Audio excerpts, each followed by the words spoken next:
Hey guys, welcome back to News They Ain't Telling You. Let's get right into the quick news as usual. Okay, this past weekend we had all of the RNC donors at the RNC Retreat is what they're calling it, in the one and only Palm Beach. I wonder why. Mar-a-Lago just happens to be there along with Donald J. Trump. So they were there to hear from Trump amongst others. Trump basically did what Trump did best. He insulted Mitch McConnell. He insulted Mike Pence. He talked about the election and on. So the same bit over and over. But like I've been telling you guys, he is the head of the party. So they go and they kiss the ring of the Godfather. The U.S. is worried that a withdrawal from Afghanistan could risk progress on women's rights. I hate to tell everyone, but there's never going to be a perfect time, and women's rights in the Middle East is a long way from finished. So I think that that's just an excuse.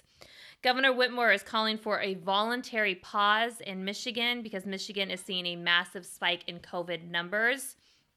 But she's only saying voluntary pause because, of course, she got a lot of backlash for the full shutdown of Michigan. I mean, they tried to assassinate her. So she's calling for a voluntary pause. She also, the other day, got her first round of vaccine. So let's keep Gretchen Whitmer safe at all costs. An online Lego gamer got into the White House press briefing the other day and was able to not only get in, but ask a question. So I don't know how that happened because the White House is surrounded by Secret Service. In order to get into the White House, you have to show your ID about 50 times. You have to have, press briefing, badges, all of that. So I have no idea, but the online Lego gamer, which I didn't know that Lego gaming was a thing, but all right, got into the White House press briefing. It's like the one time that the couple got into the state dinner, the India state dinner, who was from the Real Housewives of Washington, D.C. under the Obama administration. Wild.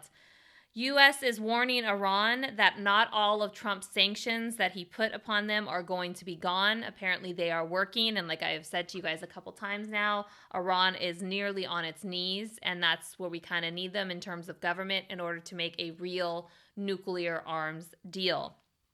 President Biden has announced he will not pressure Breyer, Justice Breyer, to retire, even though, hey, that rhymes, Breyer to retire, even though he is up there in age, even though we lost RBG, even though all of that, he is saying he will not pressure Breyer.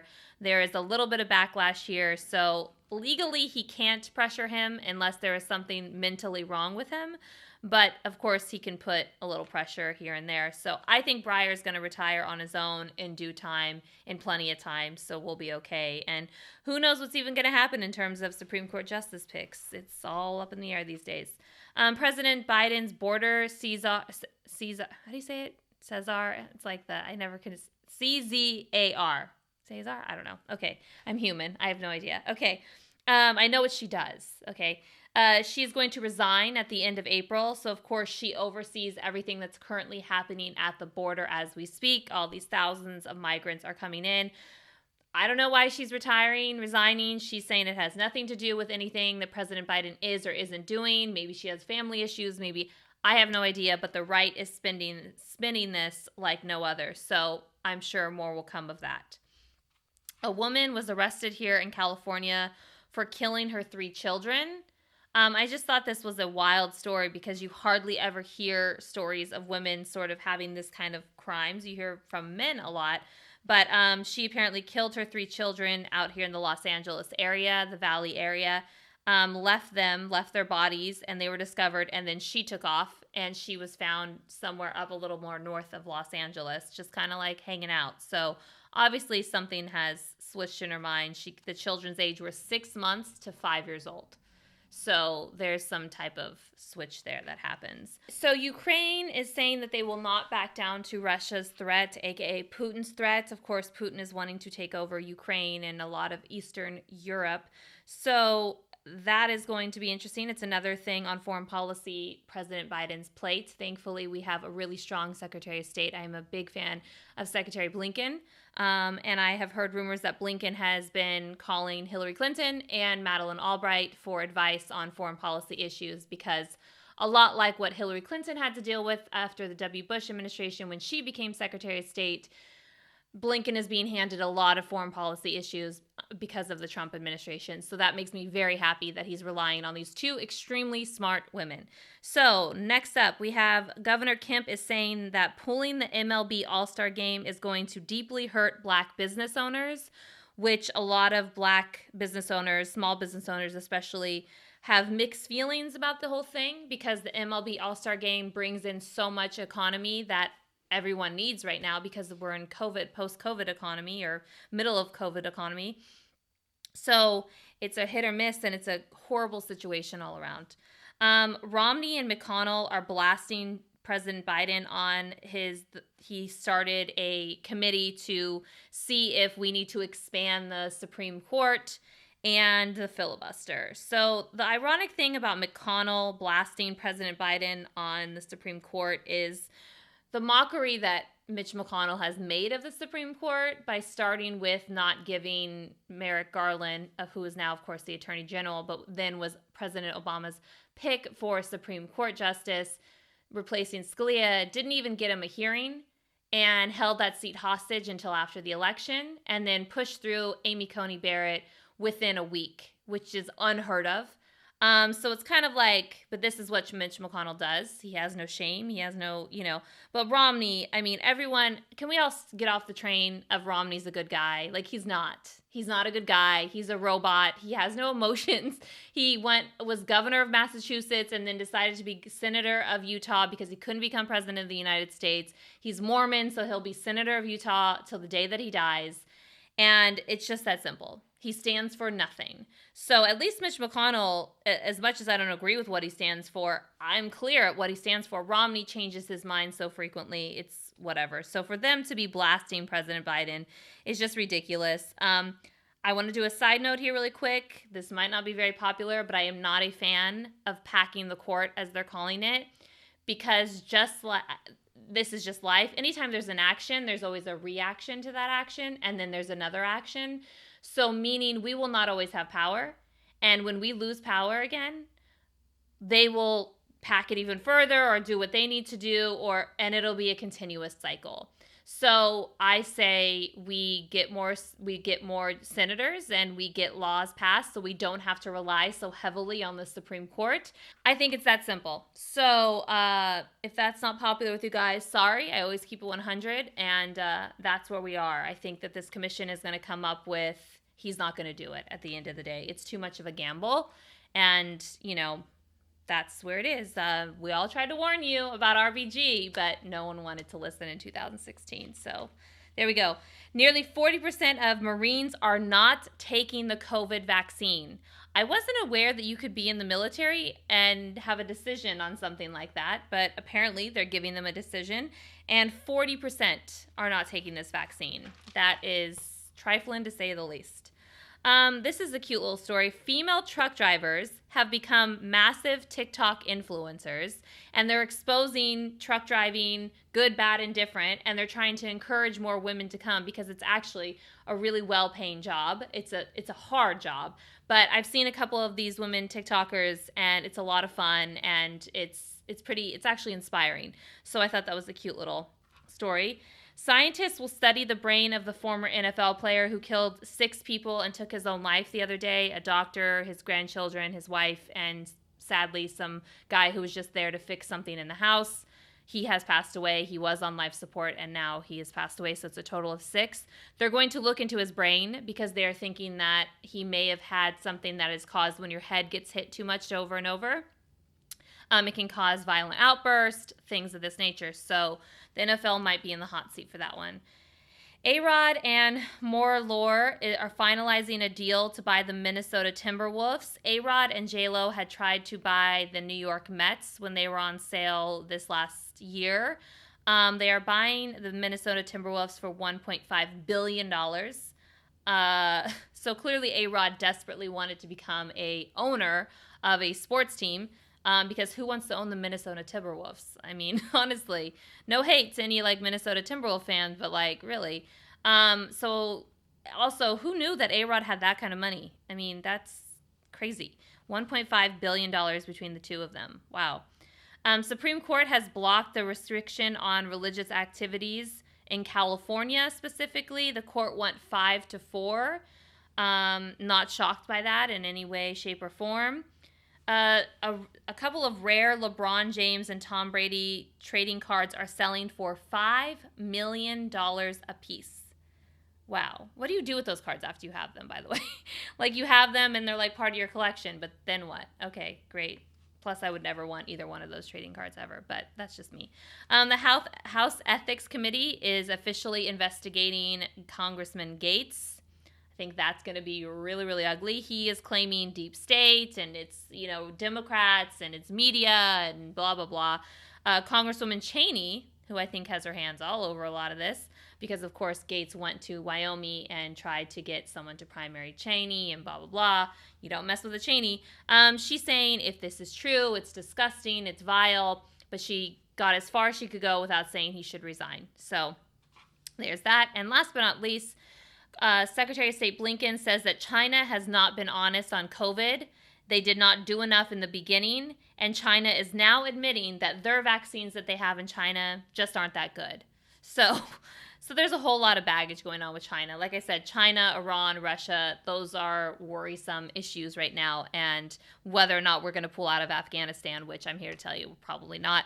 Those are all on the foreign policy plate. So again, I'm glad that Blinken is the one that's there. Let's go into a couple other things.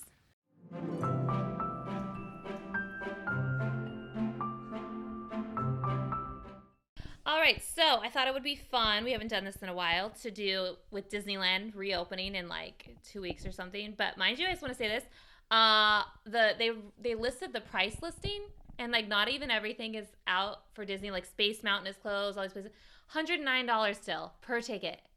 And I was like expecting like $80, like max like $80. I was like, and that's not even a park hopper.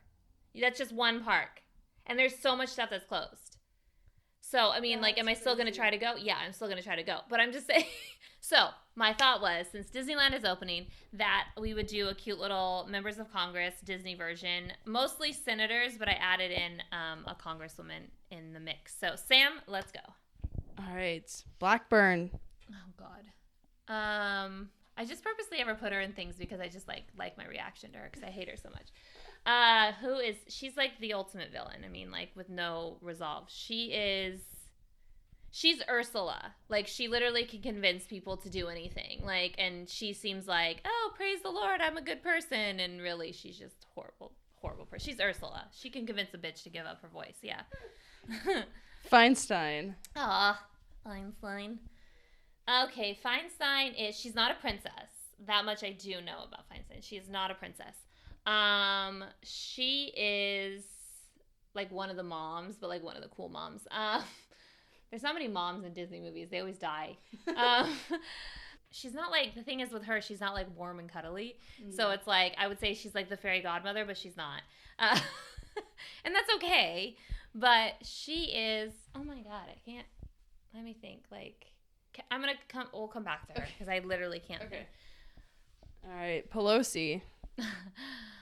Pelosi literally is the fairy godmother. Like, let's just be honest here. She just goes bippity boppity boo. We're solid. Like, let's go. Okay, go ahead. All right, Stabenow. Stabenow is, to me, she is like a Disney movie, like a Moana or like a Brave. That's like not about being with a guy, but like just really strong. So she's like the Merida from Brave, kind of like that, yeah. And Ted Cruz. Oh my God. Oh God. He's the worst kind of villain because he smiles as he's doing it. He's like Jafar from Jasmine, like genuinely like convinces people. He's Jafar, yeah. Okay. Okay, so we can go back to Feinstein? Feinstein, yeah. Okay. Feinstein she's not the warmest person, but she's extremely bright. And she just, like, does her job. Doesn't have a lot of friends. Diane Feinstein. Here we go. Diane Feinstein is like Lady from Lady and the Tramp. Very, like, classy and to the point and, like, you know what I mean? And is just so focused in her world that like all the other is just like, I don't have time for this. So like when like the Tramp comes and is like exposes her to all this, she's like, but she's just always like a lady, just always a lady with her little hair and her little, you know what I mean? Yeah, she's Lady from Lady and the Tramp. And then Grassley. Old Man Grassley. Okay. Old Man Grassley is he's like one of the seven dwarfs. He's like, you know, he's like Doc from the Seven Dwarfs. Like, not nasty, but not the nicest. You know, like, is not a horrible person. Like, there's a, but you know, like, yeah, he's like Doc because he's like the head of everything, really, and he's been there forever. But yeah, he's Doc. I think that's a good one. Okay, that was really hard. Oh my god. Okay. Daily Dissent with the OG of the HRC. That's me. Okay, so probably you guys have been hearing a lot from the former Speaker of the House, John, I call him Boehner, but really it's Boehner, I believe, but I always call him Boehner for obvious reasons. A little backstory, he's used to be the Speaker of the House under the Obama administration. He'd been in Congress forever. He's super tan all the time. Before Trump was around, he was like the tannest Congress member. He enjoys his wine. Rumor is that he enjoys his weed, whatever, I don't care.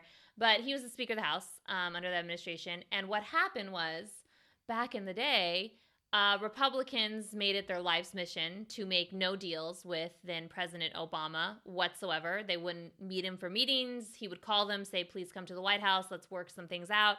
They wouldn't show up. Well, Boehner tried to build some type of friendship, some type of something so they could get things actually accomplished and they can legislate together.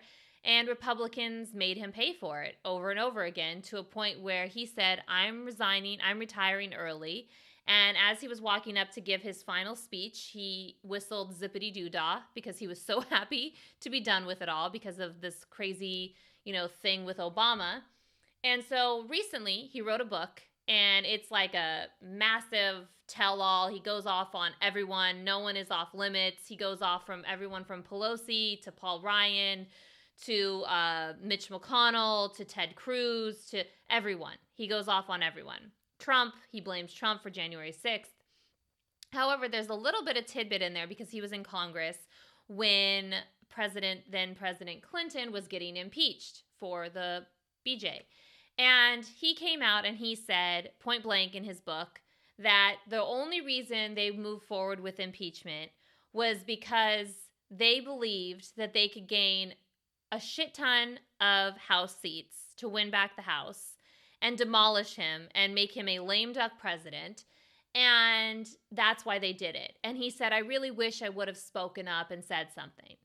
Okay, here's the thing. First and foremost, like 1998, that's when it happened, right? 1998 cult. Like, why are you saying this now? First of all, anyone who doesn't know that that's why the Republicans did what they did is an idiot beyond belief. But why are you saying this now? Like, no one really cares. It doesn't mean anything. At the end of the day, Bill Clinton will forever have an asterisk next to his name because he was impeached in the House. He may not have been impeached all the way through, thank God, because it was a Republican Senate. So somehow, some way, they got their shit together and decided that getting impeached over BJ wasn't enough. And I know you guys don't need to tell me it was because he lied under oath. I'm fully aware of that. But what man is not going to lie under oath? Who knew she had that dress? Okay, but I digress here. My point is, why didn't he say anything then? And he regrets it deeply and all this bullshit. It changed politics completely. That one maneuver changed the entire course of politics in America.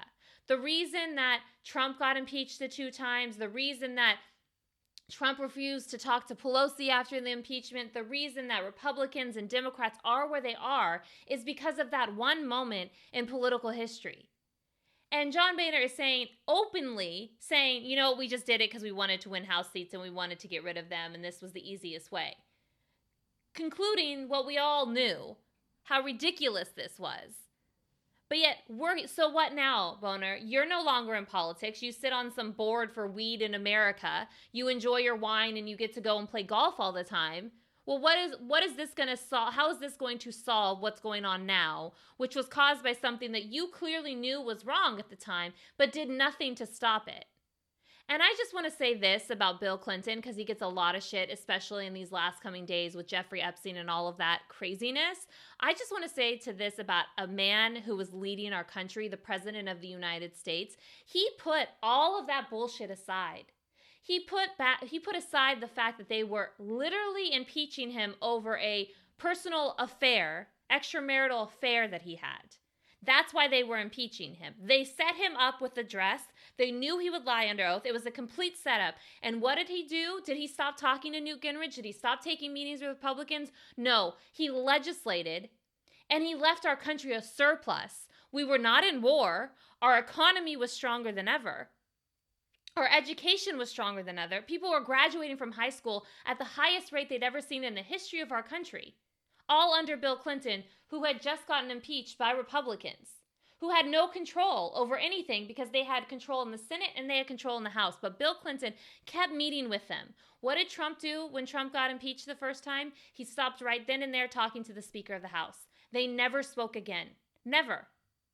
He didn't shake her hand at the State of the Union. And then what did she do? She turned around and ripped that speech up and said, I'm going to take the attention away from you. So all I'm saying is, like, Bill Clinton as a president, you shouldn't waste your time talking crap about him, because he rose above in a way that I don't think any modern president has ever rose above. Ever. Ever, ever, ever. So, John Boehner, thanks for this information. Really great. I'm so glad that you told us that. But it doesn't change a damn thing. So I say to you now, John, what are you going to do to change it? What are you going to do now, John? But I'm sure you're just going to go back and you're just going to golf and smoke your weed and drink your wine. Great. Awesome. And no one, buy his book. Do not buy his book. Don't give him the money. Don't give him the satisfaction. Who cares what he has to say about anyone or anything? Because that man left. Instead of trying to make a difference, instead of trying to stand up and say, I don't care that you don't want me to have a friendship with Barack Obama. I'm going to do it anyways because I'm trying to legislate. No, he was a bitch and he left.